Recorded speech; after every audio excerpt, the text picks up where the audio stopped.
Assalamualaikum warahmatullahi wabarakatuh. Selamat berjumpa lagi teman-teman.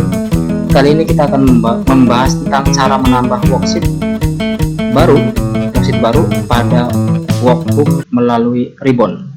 Jadi teman-teman, kalau kita perhatikan di sini ada yang disebut di bagian bawah, ada yang disebut dengan sheet.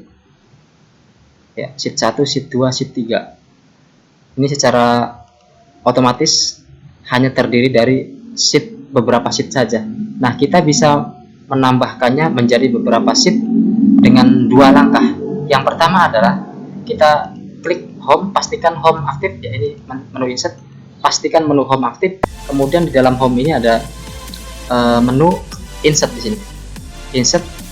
Nah, klik insert kemudian insert sheet. Kita perhatikan di sini ada 3 sheet, 1 2 3. Klik insert sheet.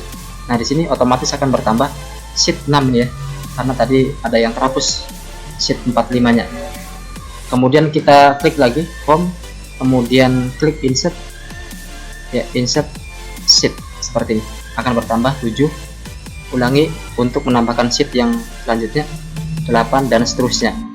Itu cara yang pertama. Kemudian cara yang kedua yaitu dengan cara di sini, klik di bagian yang kosong ini, ya ini muncul lagi yang kosong. Ini adalah icon untuk menambahkan sheet yang baru. Ini 9, kemudian ini tambah lagi 10, sheet 11, 12 dan seterusnya.